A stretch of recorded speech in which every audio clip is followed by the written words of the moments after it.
If your course business is growing, but every launch, promotion, or new offer seems to create more work behind the scenes, chances are your business may have outgrown its backend. Here's the short answer.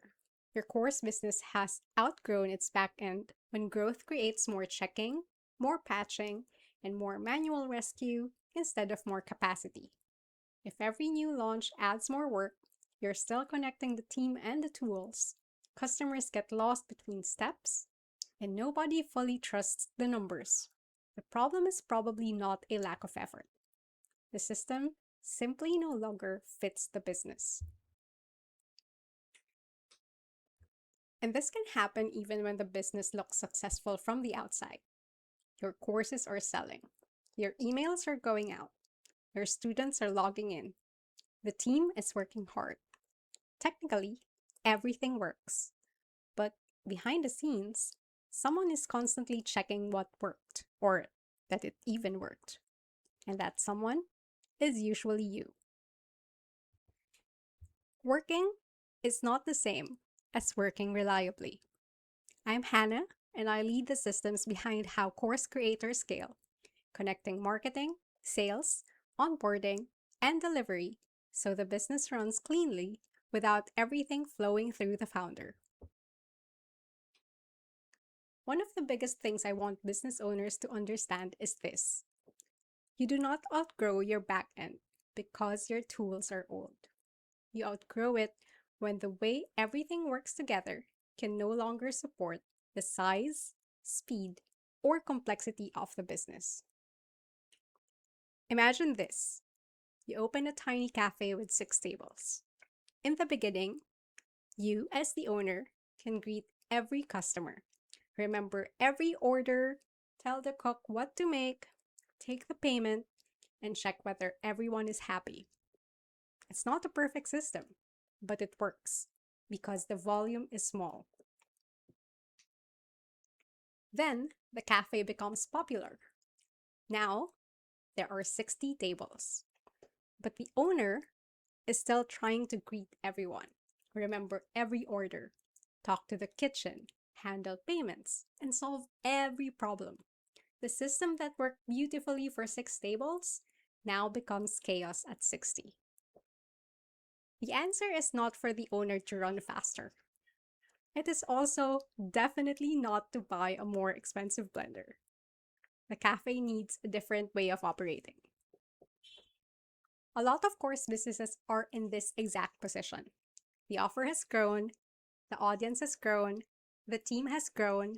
There may be more products, more launches, more payment plans, and more ways for people to enter the business. But the back end is still operating like the founder can personally remember and check everything. That doesn't mean you built it badly. Your original setup may have done exactly what it needed to do at the time. It helped you get here. But the system that helped you reach your current level may not be the system that can carry you into the next one. So, how can you tell if you've reached that point? Well, when I look at the course business, I look for friction in 5 areas: founder, team, customer, system, and data. Let's go through each one. The first one is founder friction. And the first sign is that the business still needs you very much to keep information moving. Your team asks you whether someone bought. You know which bonus a customer should receive. You remember that a certain student needs a personal follow-up. You notice when a lead has been sitting in the pipeline for 4 days. You're the one who knows which automation is supposed to fire and what to do when it doesn't. In other words, you are still the central connector between your people, your processes, and your tools. This often feels normal because you know the business so well. You may even be very good at it, and that's great. But if important things only move when you check, remind, approve, or explain them, that is founder friction. So, here's a simple test. Imagine stepping away from the business for 3 full working days. Not checking Slack, not answering questions, not logging into your CRM. Answer these questions. What would stop? What decisions would wait for you? What information would your team struggle to find? What customer issue would go unnoticed? You do not actually have to disappear for 3 days. Just write down the questions and decisions that would pile up. That list will show you exactly where the business still depends on you as part of a system. The second sign is that your team is doing a lot of invisible manual work to hold everything together. They copy information from one tool into another. They check spreadsheets to see who bought. They create reminders for themselves to follow up. They look through Slack messages to find the latest decision. They ask each other, has anyone replied to this person?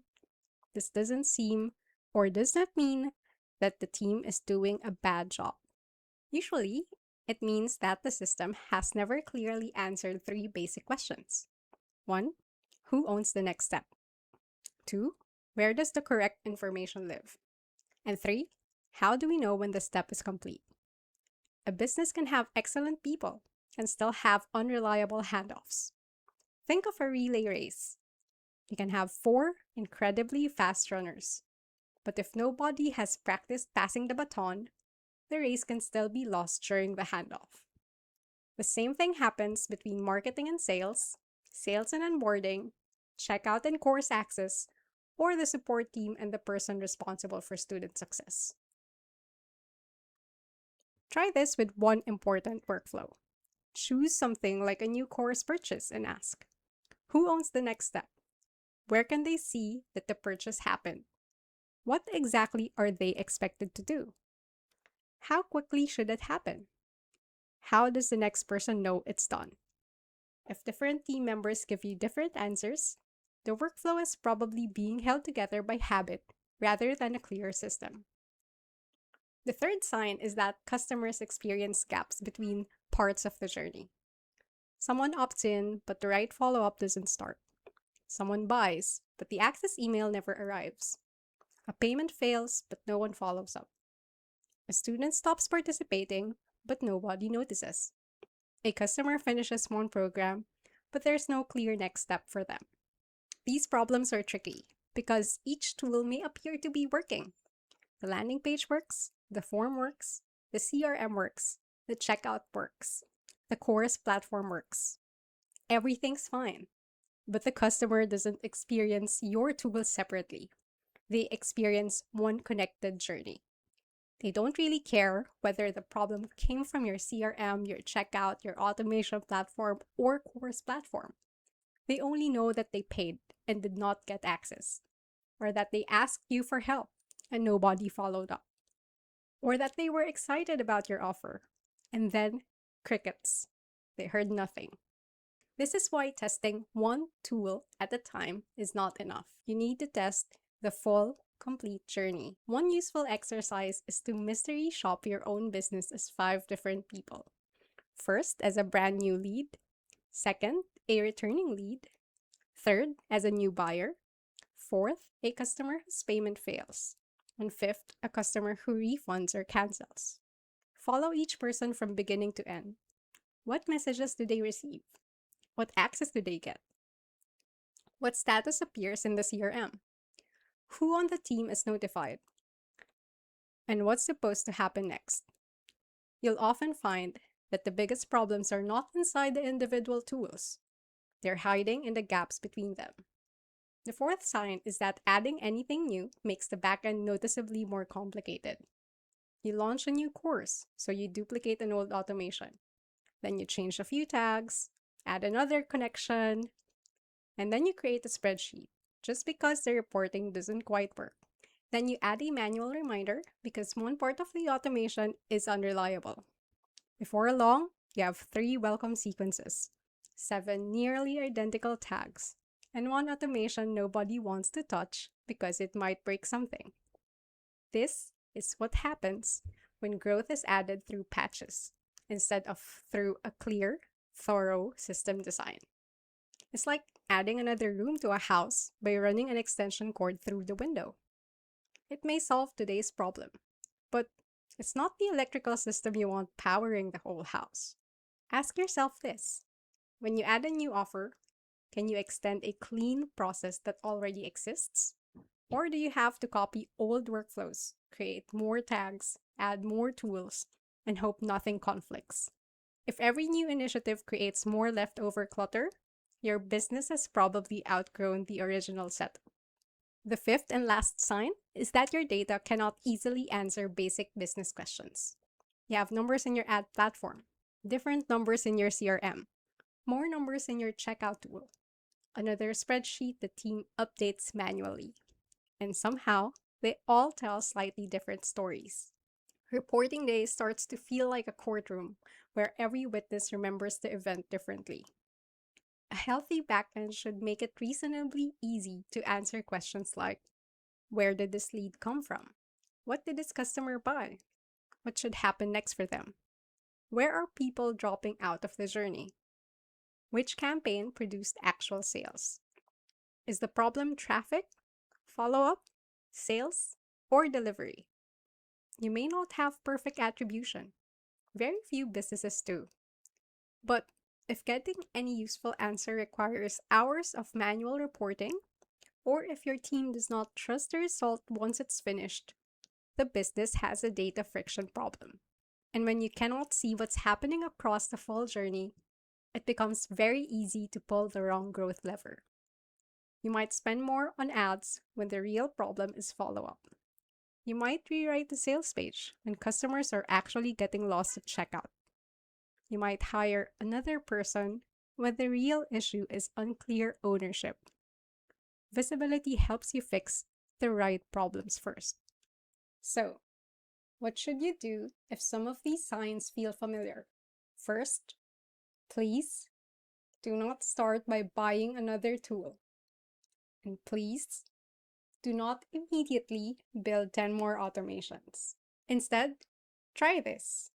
For 1 week, create a simple friction log. Every time you or someone on the team has to manually step in, write down 5 things. First, what happened? Next, who noticed? Third, what would have happened if nobody noticed? Fourth, which friction zone does it belong to?